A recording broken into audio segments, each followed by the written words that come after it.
Hello and welcome to Secrets of Organ Playing podcast. We are your hosts, Vidas and We've been mastering secrets of organ playing for more than 20 years and sharing them on this blog since 2011. On this show, which we create from our home in Vilnius, Lithuania, we strive to help you grow in every area of organ playing, including practice, technique, repertoire, sight reading, hymn playing, improvisation, composition, music theory, harmony, and many others. Our hope is to help you become a complete musician, or what we call as total organist, a program which we have created to help you reach your dreams faster than you would do on your own. If you are new here, we invite you to subscribe to receive free updates of this blog at organduo.lt.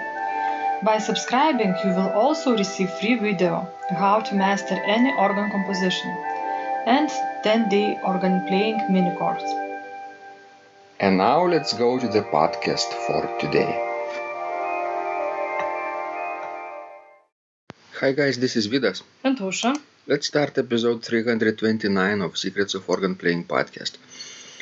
This question was sent by Hanna, and she writes, Hi Vidas, I'm having pain in my inside right groin from trying to hold my knees and feet together.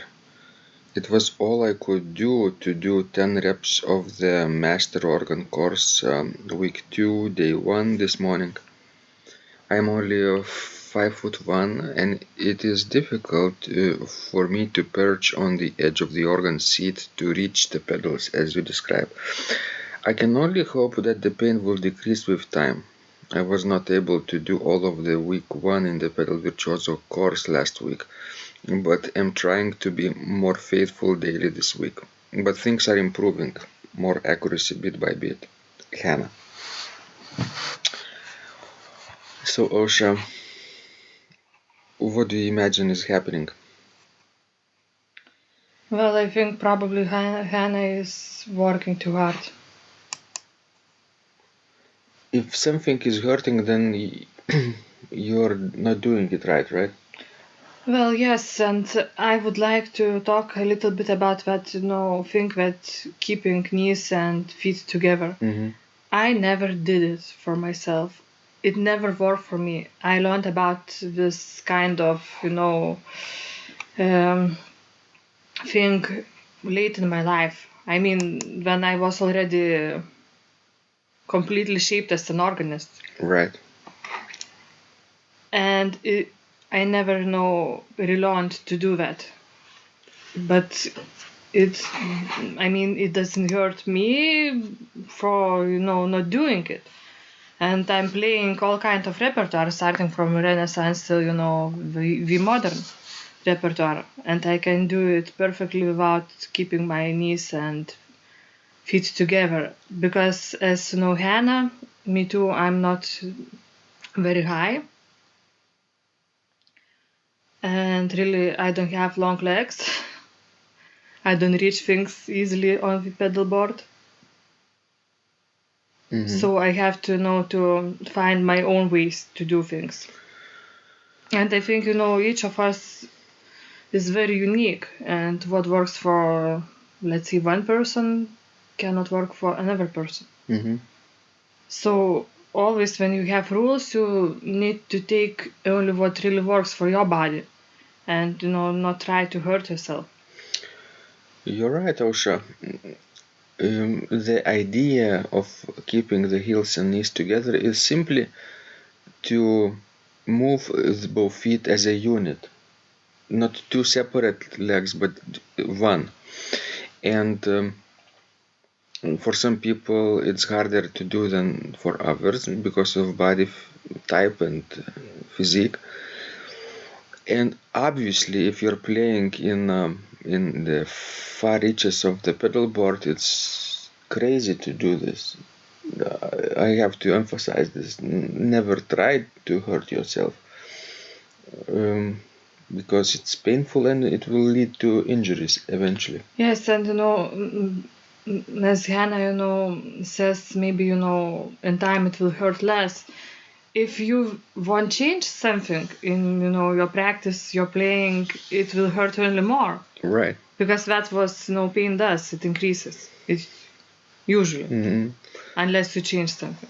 I recommend for Hanna just to play with the inside portion of the feet. This way, her knees will be pointed inward, not outward, and she will be still playing correctly and without pain.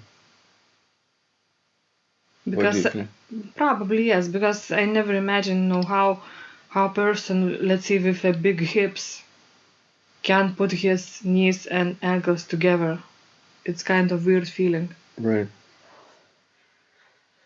And of course, this Pedal Virtuoso master course that she is talking about obviously is just a set of exercises of scales and arpeggios. In real life, in real music, we might find a passage or two in entire composition like this. It would be completely boring to have a pedal line comprised only from scales, It's not an etude. So if you are working on some technical exercises like Pedal Virtuoso course, you don't need to do only that. And please don't play, entire day only this course, because you might really get injured yourself. Right, this course is probably good for warming up. Maybe. Sure. I mean, anything that you do, you have to have that feeling of moderation. Yes, never overexert yourself. And mix that practice with some other practice, work on repertoire. And whatever you do, you always try to take our advice with a grain of salt, right? Whatever I say, it might work for me, but you have to think about yourself too, if it does work for your body. And you might even misinterpret my words sometimes. I don't remember writing, you have to keep knees together and feet together in extreme edges of the pedal board. I don't. Unless there is something else which I'm missing from Hanna's writing. What about Osha if she doesn't turn her lower body to the direction of the playing? Maybe she's playing upper notes, but her knees are facing to the left. That's hurtful. That's incorrect. But how it's possible even to try to do? If you always face to the center, right? Your knees are facing to the center, but your feet are trying to go up the pedal board. That's impossible to do. Then I can't even imagine it's really hurtful and dangerous. It hurts even from thinking about it. So I believe people sometimes can forget to turn their lower bodies to the direction they're playing. The knees should always point to the note that you're depressing with the pedals, either left or right. So then maybe even Hanna can reach the high notes. True. With both feet together and knees together. I don't know if she tried that or not. You see how sometimes we could spot a simple solution, I think, too. So if Hanna is listening to this or reading our conversation, it would be nice for her to try the right way, the way we advise, and report us back if that helps. True. And in general, the more I live, the more I think that not everybody needs to play everything. I mean, you need to select what you want to play and what works for you. Don't you think so? I think you need to explain it a little bit more, what you mean. I mean that, if something really doesn't work for you, doesn't fit your body, maybe it's not worth, trying to and hurting yourself. Mm-hmm. What you mean is that you can become a good organist even without playing exercises. I was talking also about repertoire as well. For example, if my hand is very small and I will pick up pieces that needs big reach, then I will be doomed to hurt my hands. That's what I meant. Mm-hmm. Right. Always listen to your body. And then maybe sometimes a thick texture is too much for you. Maybe you need to play trio sonatas. Yes. You like trio sonatas, Osha? Yes, I love them. For that reason? Yes. Because you have small hands? Well, I have moderate hands. I wouldn't call them small. But Can you reach an octave? yes, I can do that. Can you reach an octave and a fifth like Liszt did? No. I see. I once tried, and I think with my left hand I reached an octave and a fourth. That's a perfect 11th, an interval of 11th.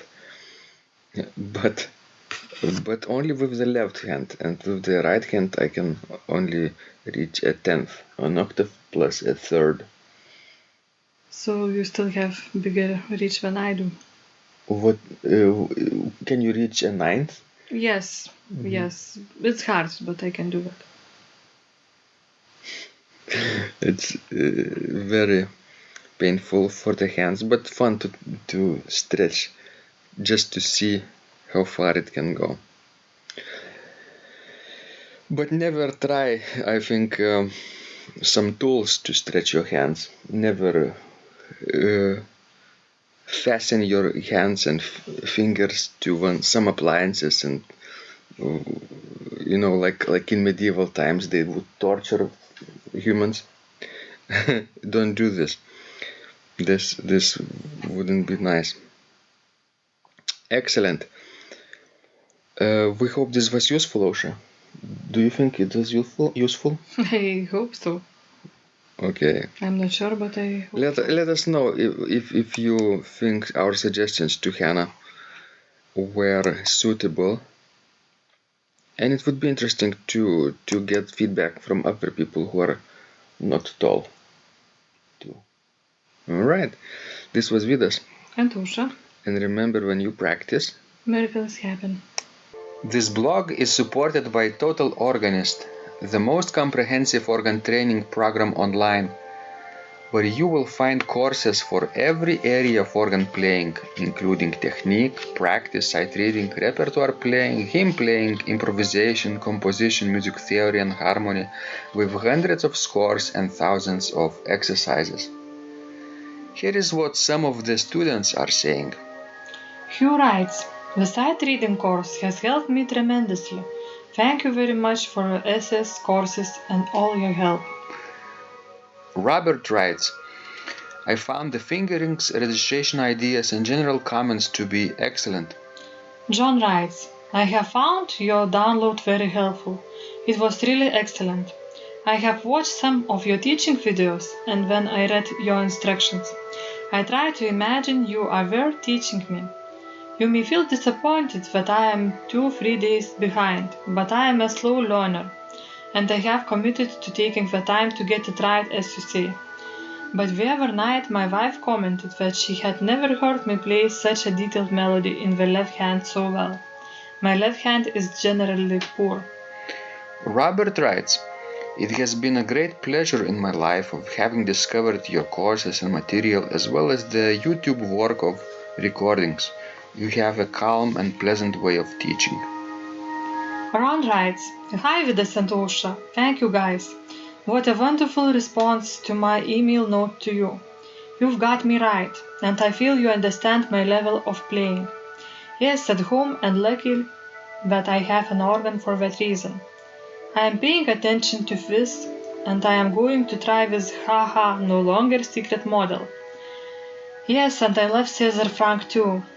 What is very nice about your blog podcast is that Usha and Vidas are like a Socratic dialogue, and by bouncing things off of each other, so much more information comes out and is expressed.